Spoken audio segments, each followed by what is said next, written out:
Vivica Fox. Thank you for joining me here on Remotely Renee. I'm really excited because we actually had a conversation before, but the Wi-Fi was hating, and it was with the it was with the WBA. On we were doing some things, so I want to run it back. But let's start at the beginning. So Okay. you when you were young, I always like to ask people this: when you were young, did you know you wanted to get into entertainment? Did you know you wanted to be an actress, author, entertainer? Like, what was young Miss Vivica Fox thinking about? Well, I was always my mama's hyper child. I'm gonna keep that real. You know what I mean? I used to just always be into everything. Um, and I love my mama for that because we were raised across the street from the church. So she used to always send us over there to always do activities, choir rehearsal, Bible study.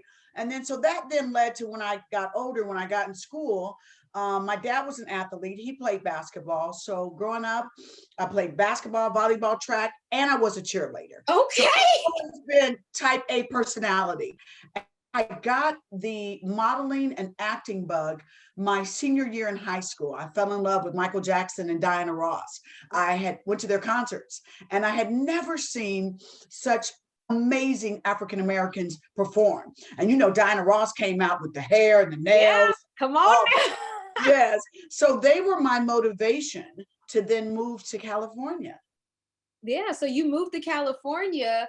That's where you went to college, and then that's where you started filming with Soul Train, right? Was that like your first big? Come on, like, because you was talking about the big hair and stuff, and I'm like, you did Soul Train. So what was it like getting that yes for Soul Train? Because that, I mean, it's still big to this day now. Even they've revamped it, but stuff like Yes. you're one of the OGs on Soul Train. Yes. I was on there when Don Cornelius was hosting. I was a little bit after the era of the Froze, though. I was what was Well, it? I know that. Yes. Okay. No, because I was like, "Oh, child, take me that much now." No. But I am an OG. But yeah, no, I had just moved out to California 1 month after I graduated from high school. And the people that I was living with in Orange County, they used to head up to LA, and they were like, "Yo, you want to go to Soul Train?" I was like, "Soul Train? Are you kidding me? What?" And so when I got there, they pick you to dance on the risers. Like, that's a compliment. Yeah. So I had on my little gray dress, my graduation dress with the shoulder pads. Hey. Girl, get it. And then I got picked to do the scramble board. And so then after that, it was like I just started going. And then years later, when I became Vivica Fox, I hosted the Soul Train Awards several times for Mr. Don Cornelius. May he rest in peace. He was a wonderful man and gave a lot of wonderful actors, dancers, entertainers an opportunity to shine. That was like our American Bandstand. Yeah, it was. And so you've been a part of some just iconic stuff. Now, we just talked about Soul Train, but when I say iconic, I grew up in a household where soaps was on every day. And so you did Days of Our Lives, you did Generations. So what was that like being a part of like something that you knew was people watch every day religiously, like people watch their soaps and you're on it. What is it like being one of those homesteads? Yeah, that was such a huge, like, when I got my first part I got was on Generation. Yeah. Generations was the first fully integrated soap opera where the African American family had as big of a storyline as the white storyline, and as a white family. And then from there, let me see, I got Days of Our Lives. Actually, I started on Days of Our Lives, and then it went to Generations, and then Young and the Restless. Child, when I got to work, right, with Miss Chancellor and Jill and Jack and all of them, oh, you couldn't have told me I didn't make it. Okay. You did. Yeah. And then that actually, Young and the Restless led to me getting Independence Day because the producer's wife was at home pregnant and they were having a hard time finding the character Jasmine. And I had hit my agent and said, "Hey, how come I'm not getting an opportunity to do audition for Independence Day?" She said, "Oh, baby, you just on a soap opera. You don't have a big enough name." And I know. Wait, and so, what? Yeah, but that was back then. Independence Day was the first like $60 million budget. Like, it was the first of the summer breakout blockbuster films. So what was now, that like though, being on the set of one of those mega major budget films? I mean, a 60 million production. yeah, I just have to think that things look a little 20 different years around. ago. Yeah. 20 years ago. 20 Yeah. years ago. 20 So years like, what ago. was that like? Like, what was different? Like, what did you notice right away? Like, this is a big budget. I mean, this is a big set. Well, when we walked into the one set and there was an actual spaceship there, I said, oh, we got some money. So We there's got a whole that. lot of money, as a matter of fact. But just the sets. And then we filmed in Wendover, Utah. And just the sets and the wardrobe and the other actors that were there, from Will Smith to Judd Hirsch to Jeff Goldblum. I mean, the Harry Connick Jr. Like, the cast was just every day. Bull Pullman, I mean, was just like, wow. It was just, yeah, it was lovely. It was star-studded. And then the premiere took up the entire Westwood, not the block, Westwood. Like, we took over the whole Westwood. area. The whole area. It was, when I got out of the limo that night, I was like, I was starstruck. I was like, okay, all right, we doing big things. And it was that like the one, because I know that Set It Off came shortly after that. Was that the one that like even the people from home, family members, like, was that the one that kind of just put you out there, like on the map, or did you already feel like you were out there? Well, Independence Day definitely took me to another stratosphere. Yeah. Of, it made $800 million worldwide. Yeah, right. Yeah, big numbers. And so that made me like highly visible. I did 5 movies back to back to back, from Independence Day, Set It Off, Booty Call. Come on. Right, Why Do Fools Fall in Love? Like, the phone never stopped ringing. Listen Okay, to the movies you just listed. Like, come on, Miss Vivica A. Like that, like, you're iconic. I don't know if people tell people this while they're alive, because we like to wait, but you are an icon, like, not just in our community, but just period. Like, so because this before we did our live, but I really wonder, like, you started out modeling and that was crazy too. Yes. You just got discovered like we all wish we did when we were at the coffee shop, like, oh, who, me? Like, that really happened to you. It did. But then all of these different roles started to unfold. Was there a certain point where it was just you were working and you didn't even realize what was happening? Like, do you still realize like what you've done almost? Because, with me in sports, like, once you stop, that's when you really start to look back. But while I'm playing, I'm just worried about the next championship. Is it the same with you, kind of, while you were in it? You're definitely on that treadmill of success. Yeah. That's what that is. Where you're like, what's next? What's going on? Yeah. What movie? What? I got to get this part. I got to get that. And I'm going to tell you something. Now, later in life, I've taken the time to smell the roses, like, now I'm sitting in my office and there's Two Can Play That Game, Soul Food, Booty Call, that I've had the posters all framed in my house, or in my office. Kill Bill. And Kill Bill. Yeah, Kill Bill's over there. But also to take a time to relax. Like, I used to just work so hard that I built several homes that I never even swam in the pool. Crazy. Or that I never went and sat in the backyard and had a cup of coffee and said, wow, Angie Fox, because that's my middle name. Okay. Look where you at now. Angie Fox from 38th and Emerson in Indianapolis, Come Indiana. on! Look at you now, Vivica Fox. That now I moved into a new beautiful home that I enjoy. Pandemic made me enjoy it because, we all slowed down and production isn't going on as much. But I do every morning. I wake up to a beautiful view, my pool, looking at, my roses, my career achievements, and saying, thank you, God, this has been amazing. And, nowadays we're losing people left and right.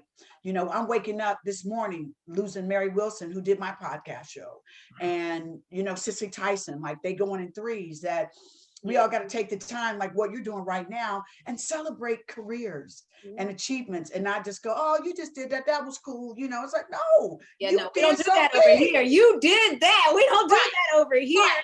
So you're getting a chance to enjoy the fruits of your labor. And I love that, because some people work all the way until they never get to enjoy it. And you talk about now kind of just you're taking the time to look back. You wrote a book.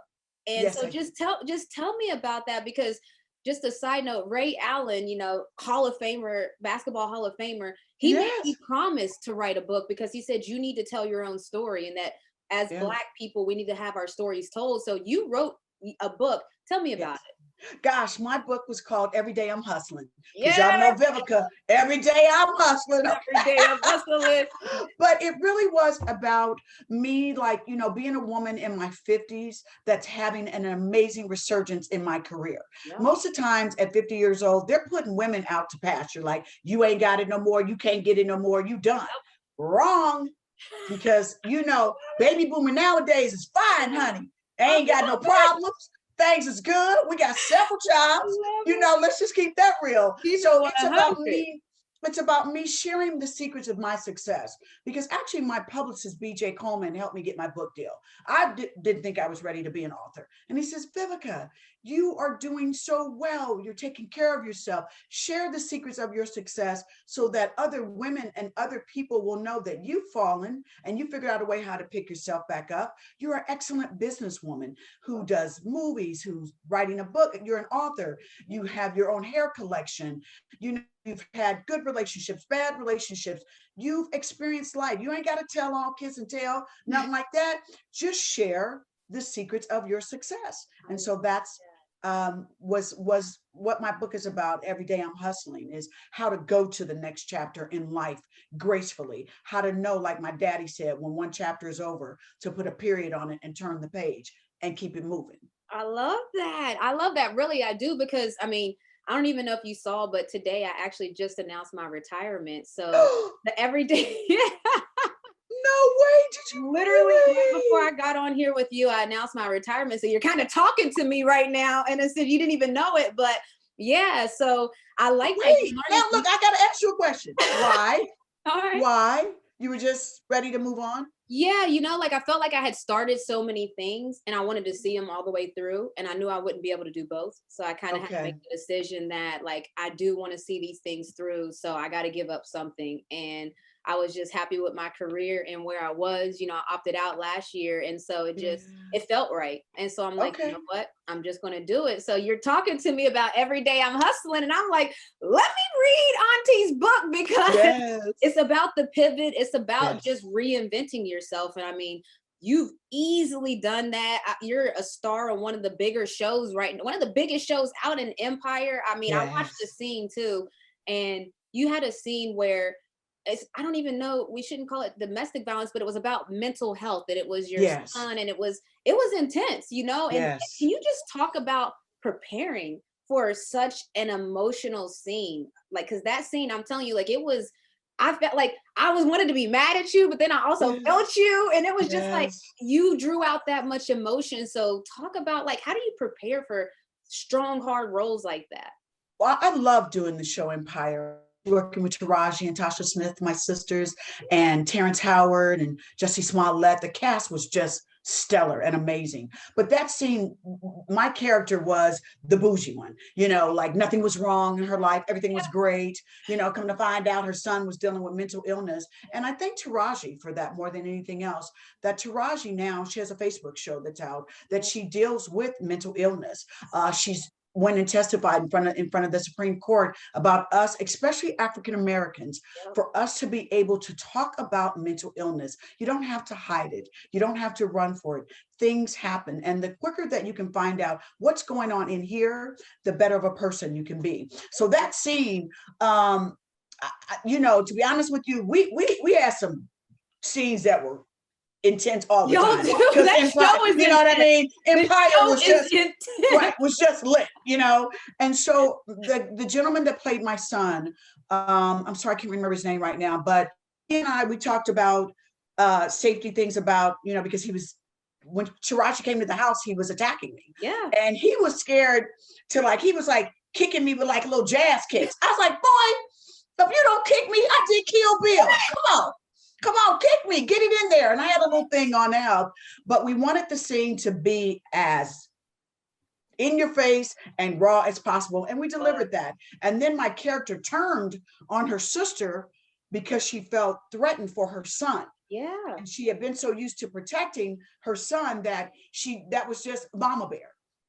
And so I remember turning on her and doing that scene. And she even went, whoa, V. Like we all did what Taraji did. I was like, okay.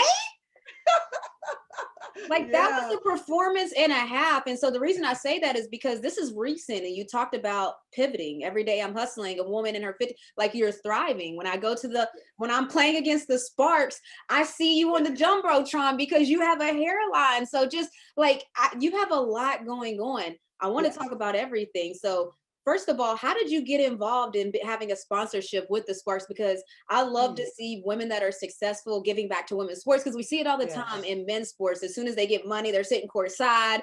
They're, you know, like that's the male athletes, the male celebrities. It's a celebrity row at the NBA games. You're somebody that almost every time I went to a Sparks game, you were there, you were courtside. I saw your hair on they had like out cam. Yes, I saw that. I should have been paying attention to the game, but I saw that. Tell me about how you got involved with the Sparks. Well, that was my way of giving back, because a lot of the girls from the WNBA was in my movie Juwanna Mann. Oh, snap. Yes. A lot of the girls, like back in the day, what was it? Cynthia Cooper. Cynthia Cooper.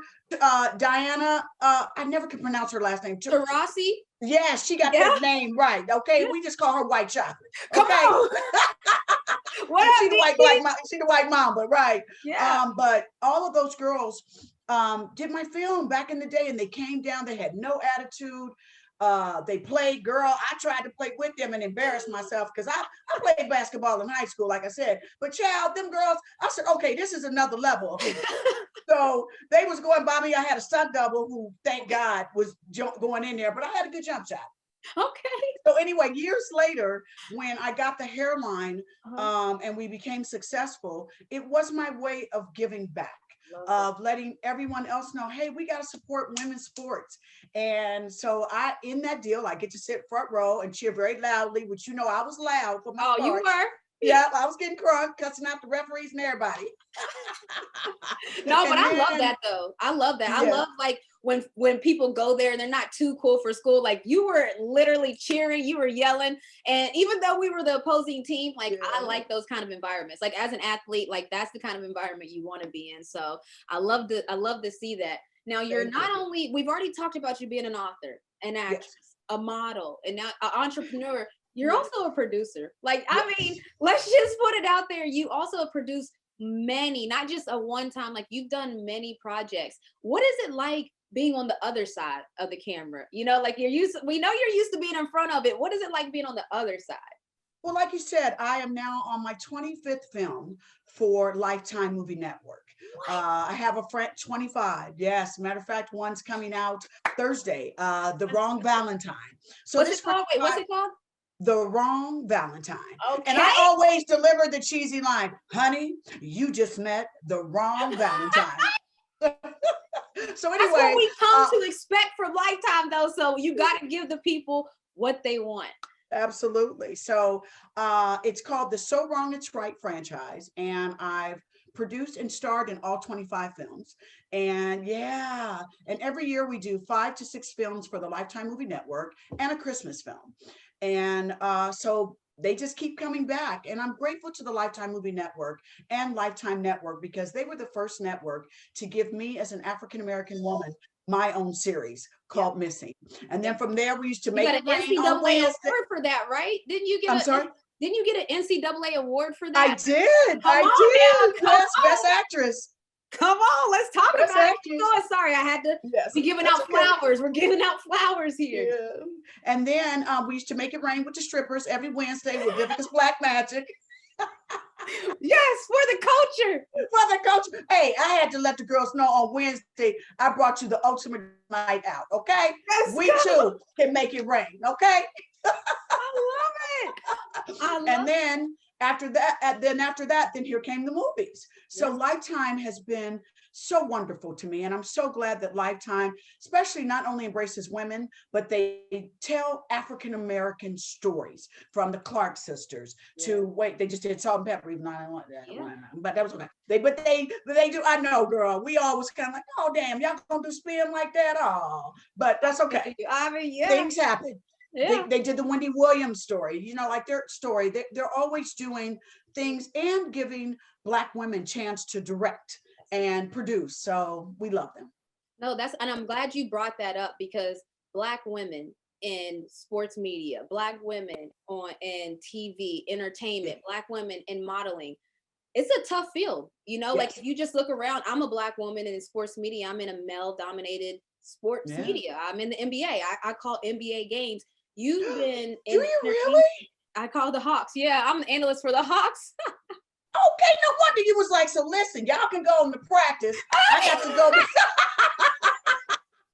Yeah, so I understand what it's like. It's different, we're almost held to a higher standard. Can you just talk about the industry? The entertainment industry has come a long way when it comes to champion Black women. Yes. You've been there for a while. Can you just talk about that?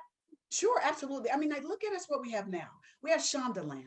Come on, Shondaland. Okay, come on, Shondaland, who employs so many African American directors. Debbie, do y'all know that Debbie Allen directs a whole bunch of the Grey's Anatomies? No. The Grey Anatomy, yes, girl. No. Debbie Allen. Not only does she get in front of the camera, sometimes she'll actually plays Jesse Williams' mom on the show, I love she directs that. I knew that Shonda was Grey's Anatomy, How to Get Away with Murder, yes. Scandal, Bridgerton. So I know Shonda has big sets. Yes, absolutely. So, but now it's because women are supporting other women, and that's not being afraid to give women power positions, directing, producing, writing, having your own studios. It's been a long time coming. And the only thing I can tell you is it's about damn time. Yeah. Because we have been paving the way and doing a lot of the work and not being compensated as much as what we should have for years.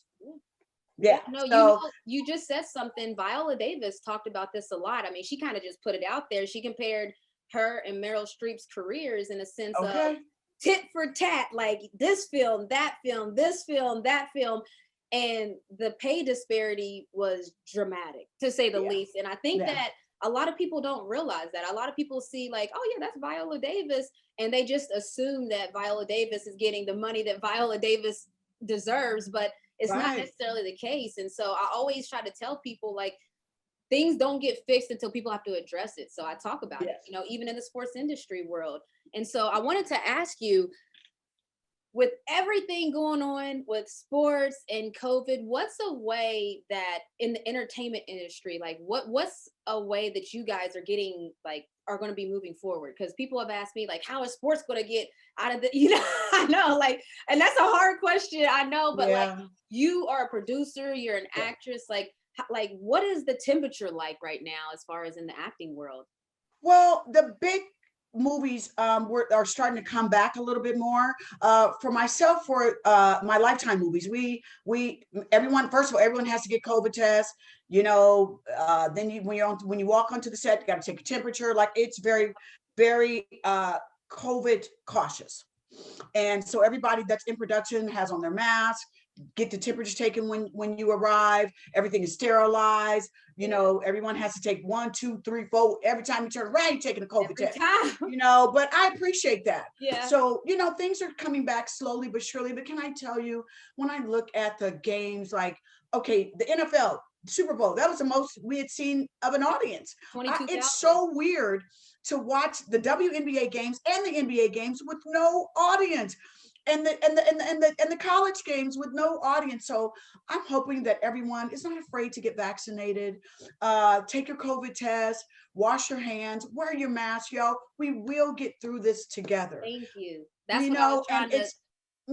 And because people are discouraged right now, like they can't see any way out of it. It's like there's a way out of it. Serena Williams and them just played at the Australia Open, and they had a full arena full of people because they got through it. They did what they had to do. So I wanted to hear. I'm glad you said that because I say it all the time. Like this is people see this moment as like forever. It's not. It's not. Calm down. We'll get through it. Stay optimistic. I always try to end things on a light note because a lot of people are struggling during this time, rightfully so. Like you said, we've lost legends, but just moving forward, I always like to ask people one last question, and it's just how are you connecting while being remote? Like how are you staying connected to people with not being able to go see family as normally as you do, and Like what's your way of staying connected or staying level?